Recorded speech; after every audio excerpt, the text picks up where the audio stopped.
Halo, selamat malam teman-teman. Jadi ada yang nge-tag gua di salah satu VT gambar gitu dengan gambar seperti ini teman-teman. Sawit merusak hutan, yakin. Lalu jebret, dikasih nih data jumlah serapan CO2. Ya, hutan rata-rata 135 ton per hektar per tahun. Kelapa sawit 251 ton per hektar per tahun. Apakah kelapa sawit menyerap lebih banyak karbon dibanding dengan hutan hujan? Iya, beberapa studi mengatakan itu. Tapi ini adalah sesat pikir, teman-teman, atau logical fallacy. Sekarang kita cuma ngomongin serapan karbon aja ya, nggak usah ngomongin biodiversity dulu atau keanekaragaman hayati. Kita fokus di karbon. Coba kalian bandingkan foto hutan hujan dengan foto kelapa sawit ya, palm plantation. Lebih padat mana? Lebih banyak hijaunya yang mana? Bandingkan. Karena kalau kita mau ngomongin serapan karbon, kita juga harus ngomongin carbon storage atau penyimpanan karbonnya. Sekarang kalian coba buka Google Search terus cari negara paling banyak yang melakukan emisi karbon di dunia. Indonesia itu masuk ke urutan ke-6, masuk 10 besar negara yang paling banyak melakukan emisi karbon. Kok bisa gitu? Padahal Indonesia itu punya banyak hutan, apalagi kelapa sawit, dan kita tuh tidak terlalu banyak punya pabrik juga kan. Nah, jawabannya, Indonesia ternyata adalah negara yang paling banyak punya cadangan karbon di dunia, teman-teman. Nih, kata Pak Luhut, RI kuasai hingga 80% cadangan karbon dunia.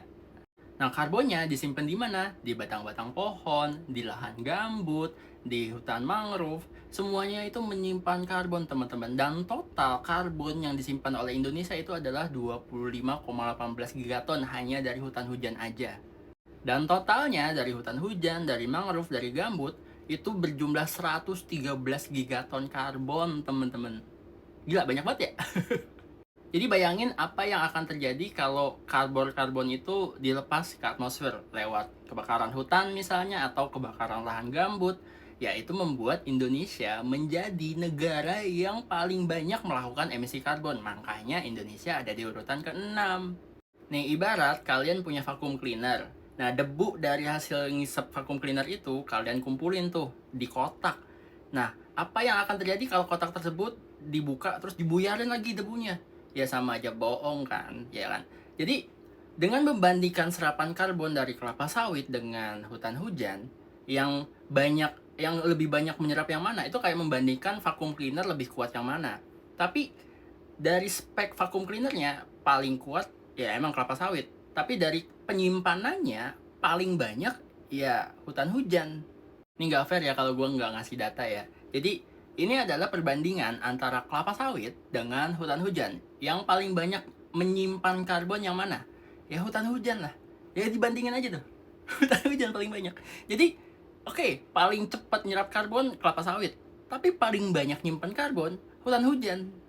Lalu gue lihat di komen yang bikin VT ini tuh ngasih data dari sebuah website ya. Coba kita buka. Oke, setelah gue buka, ini agak lucu ya. Karena ini websitenya website GAPKI, Gabungan Pengusaha Kelapa Sawit Indonesia. Yang dimana ini dari orang-orang yang punya kepentingan.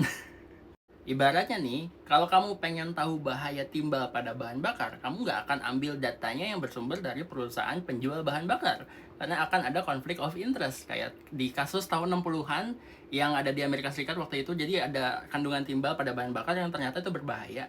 Tapi dihalang-halangi sama perusahaan yang menjual bahan bakar. Jadi Kongres Amerika itu dilobi sama mereka. Yang supaya tidak mengotak-atik kandungan timbal pada bahan bakar. Karena akan merugikan mereka. Oke, sekarang kita lihat artikelnya yang di bagian jadi sumber ya. Katanya pohon kelapa sawit tumbuh dan berproduksi selama satu siklus, yaitu 25 hingga 30 tahun. Nah, pertanyaannya, setelah 30 tahun, karbon yang udah diserap dikemanain? Kalau hutan hujannya udah pasti karbonnya tetap disimpan di batang-batang pohon kan, di lahan-lahan gambut. Tapi kalau kelapa sawit, setelah 30 tahun, karbonnya dikemanain? Nah, yang kedua, di sini katanya dibilang di bawah tuh, mungkin sebagian biodiversitas fauna akan migrasi sebentar ke lokasi sekitar. Mungkin gitu. Bayangin, ada orang hutan, lagi di hutan hujan gitu, bikin sarang kan, nest. Terus dibabat hutan hujannya, dijadiin kelapa sawit. Orang hutannya pindah sebentar gitu. Emang ada hotel di sekitar? pindah pindah sebentar ke lokasi sekitar. Nah, kalau lokasi sekitarnya itu udah jadi kota ataupun kelapa sawit, nggak ada sisa-sisa hutan hujan, kemana orang hutan itu pergi, bro? Oke, sampai sini kesimpulannya, kalau kita mau bandingkan serapan karbon, kita juga harus bandingkan tingkat kemampuan penyimpanan karbonnya. Paling banyak yang mana? Oke, kelapa sawit paling cepat ngisap karbon, tapi paling banyak nyimpen karbon tetap hutan hujan, bro. Oke, sampai situ aja lah. Udahlah, nggak usah disama-samain lah. Ini konflik of interest ini. Kamu buzzer. Buzzer.